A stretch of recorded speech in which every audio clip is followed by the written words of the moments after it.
പിശാച് ആരാണ്? പിശാച് എന്ന പദത്തിന്റെ അർത്ഥം മറ്റൊരാളെക്കുറിച്ച് ദുഷ്ടനുണകൾ പറയുന്ന ഒരാൾ എന്നാണ്. സാത്താൻ എന്നതിന്റെ അർത്ഥം ഒരു ശത്രു അല്ലെങ്കിൽ എതിരാളി എന്നാണ്. ദൈവത്തിന്റെ മുഖ്യ ശത്രുവിന് കൊടുക്കപ്പെട്ട പേരുകളാണിവ. ആദ്യം അവൻ ദൈവത്തോടുകൂടെ സ്വർഗത്തിലുണ്ടായിരുന്ന പൂർണ്ണതയുള്ളൊരു ദൂതനായിരുന്നു. എന്നിരുന്നാലും അവൻ പിന്നീട് തന്നെക്കുറിച്ച് തന്നെ കണക്കിലേറെ ഭാവിക്കുകയും ഉചിതമായി ദൈവത്തിന് മാത്രം ചെല്ലേണ്ട ആരാധന ആഗ്രഹിക്കുകയും ചെയ്തു. മത്തായി 4-ാം അധ്യായം 8-10 വാക്യങ്ങൾ. വാക്യം: പിന്നെ പിശാച് യേശുവിനെ അസാധാരണമാംവിധം ഉയരമുള്ള ഒരു മലയിലേക്ക് കൂട്ടിക്കൊണ്ടുപോയി ലോകത്തെ എല്ലാ രാജ്യങ്ങളും അവയുടെ പ്രതാപവും കാണിച്ചു കൊടുത്തു. 9. എന്നിട്ട് പറഞ്ഞു, നീ എൻ്റെ മുന്നിൽ വീണ് എന്നെ ഒന്ന് ആരാധിച്ചാൽ ഈ കാണുന്നതൊക്കെ ഞാൻ നിനക്ക് തരാം. 10. അപ്പോൾ യേശു പറഞ്ഞു, സാത്താനെ, ദൂരെ പോ. നിന്റെ ദൈവമായ യഹോവയെയാണ് നീ ആരാധിക്കേണ്ടത്. ആ ദൈവത്തെ മാത്രമേ നീ സേവിക്കാവൂ എന്നെഴുതിയിട്ടുണ്ട്. ഈ ദൂതൻ സാത്താൻ ഒരു പാമ്പ് മുഖേനെ ഹവ്വായോട് സംസാരിച്ചു. അവളോട് അവൻ നുണകൾ പറഞ്ഞുകൊണ്ട് ദൈവത്തോട് അനുസരണക്കേട് കാണിക്കാൻ അവളെ പ്രേരിപ്പിച്ചു. അങ്ങനെ ദൈവത്തിന്റെ പരമാധികാരം എന്ന് വിളിക്കുന്നതിനെ, അഥവാ അത്യുന്നതൻ എന്ന അവന്റെ സ്ഥാനത്തെ സാത്താൻ ആക്രമിച്ചു. ദൈവം യോഗ്യമായ വിധത്തിലും തന്റെ പ്രജകളുടെ ഉത്തമ താൽപര്യപ്രകാരവുമാണോ ഭരിക്കുന്നത് എന്ന് അവൻ ചോദ്യം ചെയ്തു. ഏതെങ്കിലും മനുഷ്യൻ ദൈവത്തോട് വിശ്വസ്തനായി നിലകൊള്ളുമോ എന്ന സംശയവും അവൻ ഉന്നയിച്ചു. ഇതു ചെയ്തതിലൂടെ സാത്താൻ തന്നെ ദൈവത്തിന്റെ ശത്രുവാക്കി തീർത്തു. അതുകൊണ്ടാണ് അവൻ പിശാചായ സാത്താൻ എന്ന് വിളിക്കപ്പെടാൻ ഇടയായത്. ഉൽപ്പത്തി 3:1-5 വരെയുള്ള വാക്യങ്ങൾ. യഹോവയായ ദൈവം ഭൂമിയിലുണ്ടാക്കിയ എല്ലാ വന്യജീവികളിലും വെച്ച് ഏറ്റവും ജാഗ്രതയുള്ളതായിരുന്നു സർപ്പം. അത് സ്ത്രീയോട്, തോട്ടത്തിലെ എല്ലാ മരങ്ങളിൽ നിന്നും നിങ്ങൾ തിന്നരുതെന്ന് ദൈവം ശരിക്കും പറഞ്ഞിട്ടുണ്ടോ എന്ന് ചോദിച്ചു. അതിന് സ്ത്രീ സർപ്പത്തോട്, തോട്ടത്തിലെ മരങ്ങളുടെ പഴം ഞങ്ങൾക്ക് തിന്നാം. എന്നാൽ തോട്ടത്തിന് നടുവിലുള്ള മരത്തിലെ പഴത്തെക്കുറിച്ച് ദൈവം ഇങ്ങനെ പറഞ്ഞിട്ടുണ്ട്, നിങ്ങൾ അതിൽ നിന്ന് തിന്നരുത്, അത് തൊടാൻ പോലും പാടില്ല. അങ്ങനെ ചെയ്താൽ നിങ്ങൾ മരിക്കും. അപ്പോൾ സർപ്പം സ്ത്രീയോട്, നിങ്ങൾ മരിക്കില്ല, ഉറപ്പ്. അതിൽ നിന്ന് തിന്നുന്ന ആ ദിവസം തന്നെ നിങ്ങളുടെ കണ്ണുകൾ തുറക്കുമെന്നും നിങ്ങൾ ശരിയും തെറ്റും അറിയുന്നവരായി ദൈവത്തെപ്പോലെയാകുമെന്നും ദൈവത്തിനറിയാം. ഇയ്യോബ് 1-ാം അധ്യായം 8-11 വാക്യം.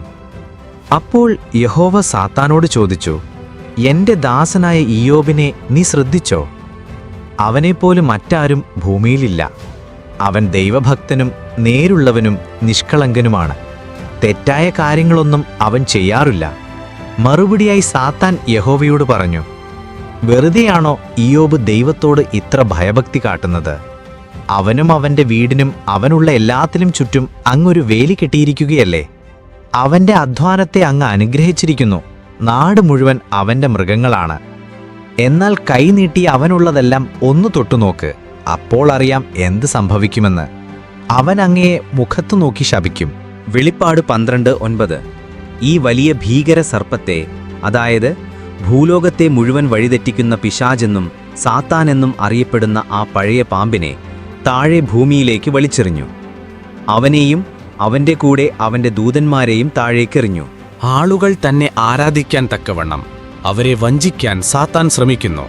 2 കൊരിന്ത്യർ 11:3. പക്ഷേ സർപ്പം കൗശലം പ്രയോഗിച്ച് ഹവ്വയെ വശീകരിച്ചതുപോലെ ഏതെങ്കിലും വിധത്തിൽ നിങ്ങളുടെ മനസ്സ് ക്രിസ്തു അർഹിക്കുന്ന ആത്മാർത്ഥതയും നിർമ്മലതയും വിട്ട് വഷളായി പോകുമോ എന്ന് ഞാൻ പേടിക്കുന്നു. ആളുകളെ അവൻ വഴിതെറ്റിക്കുന്ന ഒരു വിധം വ്യാജമതം മുഖേനയാണ്.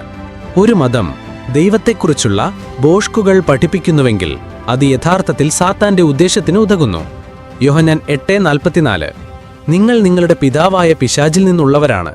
നിങ്ങളുടെ പിതാവിന് ഇഷ്ടമുള്ളത് ചെയ്യാൻ നിങ്ങൾ ആഗ്രഹിക്കുന്നു. അവൻ ആദ്യം മുതലേ ഒരു കൊലപാതകിയായിരുന്നു. അവനിൽ സത്യമില്ലാത്തതുകൊണ്ട് അവൻ സത്യത്തിൽ ഉറച്ചു നിന്നില്ല. നുണ പറയുമ്പോൾ പിശാച് തന്റെ തനി സ്വഭാവമാണ് കാണിക്കുന്നത്. കാരണം അവൻ നുണയനും നുണയുടെ അപ്പനുമാണ്. വ്യാജമതങ്ങളിലെ അംഗങ്ങൾ തങ്ങൾ സത്യദൈവത്തെ ആരാധിക്കുന്നുവെന്ന് ആത്മാർത്ഥമായി വിശ്വസിച്ചേക്കാം. എന്നാൽ അവർ യഥാർത്ഥത്തിൽ സാത്താനെയാണ് സേവിക്കുന്നത്. അവനാണ് ഈ ലോകത്തിന്റെ ദൈവം. 2 കൊരിന്ത്യർ 4:4. ദൈവത്തിന്റെ പ്രതിരൂപമായ ക്രിസ്തുവിന്റെ മഹത്വാർന്ന സന്തോഷവാർത്തയുടെ വെളിച്ചം കടന്നു ചെല്ലാതിരിക്കാൻ ഈ വ്യവസ്ഥിതിയുടെ ദൈവം അവിശ്വാസികളുടെ മനസ്സ് അന്ധമാക്കിയിരിക്കുകയാണ്. ആത്മവിദ്യ സാത്താൻ ആളുകളെ തന്റെ നിയന്ത്രണത്തിന് കീഴിലാക്കുന്ന മറ്റൊരു വിധമാണ്. തങ്ങളെ സംരക്ഷിക്കാനോ മറ്റുള്ളവരെ ഉപദ്രവിക്കാനോ ഭാവി മുൻകൂട്ടി പറയാനോ അത്ഭുതങ്ങൾ ചെയ്യാനോ അവർ ആത്മാക്കളോട് അഭ്യർത്ഥിച്ചേക്കാം. ഈ നടപടികളുടെ എല്ലാം പിന്നിലുള്ള ദുഷ്ടശക്തി സാത്താനാണ്. ദൈവത്തെ പ്രസാദിപ്പിക്കുന്നതിന് നാം ആത്മവിദ്യയുമായി യാതൊരു ബന്ധവും പുലർത്തരുത്. ആവർത്തന പുസ്തകം 18:10-12.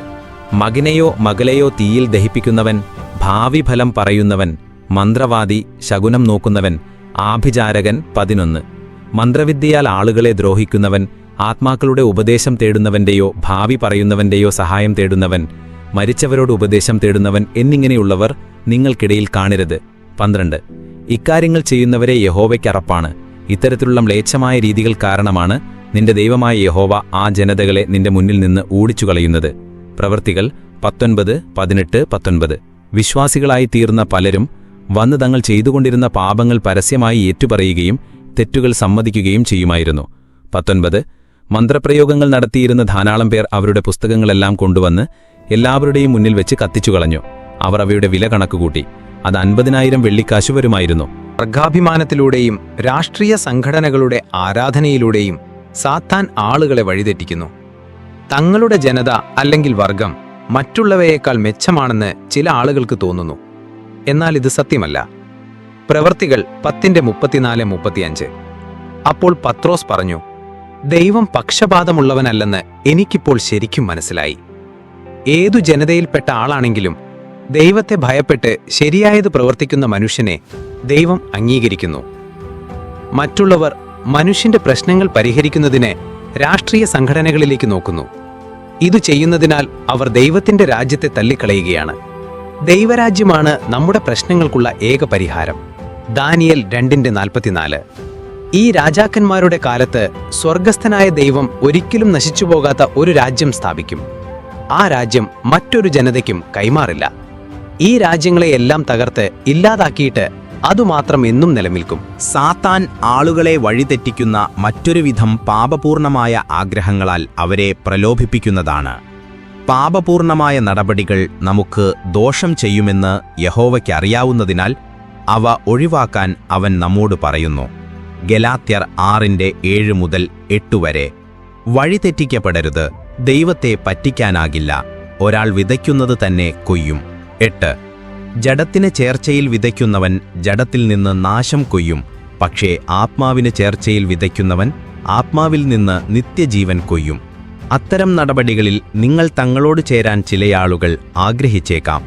എന്നിരുന്നാലും നിങ്ങൾ ഈ കാര്യങ്ങൾ ചെയ്യണമെന്ന് യഥാർത്ഥത്തിൽ ആഗ്രഹിക്കുന്നത് സാത്താനാണെന്ന് ഓർക്കുക. 1 കൊരിന്ത്യർ 6:9-10 ഭാഗം.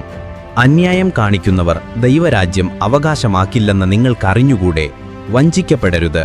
അധാർമിക പ്രവൃത്തികൾ ചെയ്യുന്നവർ, വിഗ്രഹാരാധകർ, വ്യഭിചാരികൾ, സ്വവർഗരതിക്ക് വഴങ്ങിക്കൊടുക്കുന്നവർ, സ്വവർഗരതികാർ, കള്ളന്മാർ, അത്യാഗ്രഹികൾ, കുടിയന്മാർ, അധിക്ഷേപിക്കുന്നവർ, പിടിച്ചുപറിക്കാർ എന്നിവർ ദൈവരാജ്യം അവകാശമാക്കില്ല. 15:44. വഴിതെറ്റിക്കപ്പെടരുത്. ചീത്ത കൂട്ടുകെട്ട് നല്ല ശീലങ്ങളെ നശിപ്പിക്കുന്നു. നിങ്ങൾ യഹോവയെ വിട്ടുമാറാനിടയാക്കുന്നതിന് സാത്താൻ എതിർപ്പിനെ അല്ലെങ്കിൽ പീഡനത്തെ ഉപയോഗിച്ചേക്കാം. നിങ്ങൾ ബൈബിൾ പഠിക്കുന്നതിനാൽ നിങ്ങളുടെ പ്രിയപ്പെട്ടവരിൽ ചിലർ വളരെ കുപിതരായേക്കാം. മറ്റു ചിലർ നിങ്ങളെ പരിഹസിച്ചേക്കാം. എന്നാൽ നിങ്ങളുടെ ജീവന് നിങ്ങൾ ആരോടാണ് കടപ്പെട്ടിരിക്കുന്നത്? യഹോവയെക്കുറിച്ച് നിങ്ങൾ പഠിക്കുന്നത് നിർത്താൻ വേണ്ടി നിങ്ങളെ ഭയപ്പെടുത്താൻ സാത്താൻ ആഗ്രഹിക്കുന്നു. സാത്താന് വിജയിക്കാൻ അനുവദിക്കരുത്. മത്തായി 10:34-39 വരെ. ഞാൻ ഭൂമിയിൽ സമാധാനം വരുത്താനാണ് വന്നത് എന്ന് വിചാരിക്കേണ്ട. സമാധാനമല്ല, വാൾ വരുത്താനാണ് ഞാൻ വന്നത്. മകനെ അപ്പനോടും മകളെ അമ്മയോടും മരുമകളെ അമ്മായി അമ്മയോടും ഭിന്നിപ്പിക്കാനാണ് ഞാൻ വന്നത്. ഒരാളുടെ വീട്ടുകാർ തന്നെ അയാളുടെ ശത്രുക്കളാകും. എന്നേക്കാൾ അധികം അപ്പനെയോ അമ്മയെയോ സ്നേഹിക്കുന്നവൻ എൻ്റെ ശിഷ്യനായിരിക്കാൻ യോഗ്യനല്ല. എന്നേക്കാൾ അധികം മകനെയോ മകളെയോ സ്നേഹിക്കുന്നവനും എൻ്റെ ശിഷ്യനായിരിക്കാൻ യോഗ്യനല്ല. സ്വന്തം ദണ്ഡനസ്തംഭം എടുത്ത് എന്നെ അനുഗമിക്കാത്തവനും എൻ്റെ ശിഷ്യനായിരിക്കാൻ യോഗ്യനല്ല. 1 പത്രോസ് 5:8-9 വരെ. സുബോധമുള്ളവരായിരിക്കുക. ജാഗ്രതയോടിരിക്കുക. നിങ്ങളുടെ എതിരാളിയായ പിശാച് അലറുന്ന സിംഹത്തെപ്പോലെ ആരെ വിഴുങ്ങണമെന്ന് നോക്കി ചുറ്റി നടക്കുന്നു. എന്നാൽ ലോകം മുഴുവനുള്ള നിങ്ങളുടെ സഹോദര സമൂഹവും ഇതുപോലുള്ള കഷ്ടതകൾ അനുഭവിക്കുന്നുണ്ടെന്നറിഞ്ഞ് വിശ്വാസത്തിൽ ഉറച്ചുനിന്ന് പിശാചിനോട് എതിർത്ത് നിൽക്കുക. പിശാചിനെ ചെറുക്കുന്നതിനാൽ നിങ്ങൾക്ക് യഹോവയെ സന്തോഷിപ്പിക്കാനും നിങ്ങൾ അവന്റെ പരമാധികാരത്തെ ഉയർത്തിപ്പിടിക്കുന്നുവെന്ന് തെളിയിക്കാനും കഴിയും.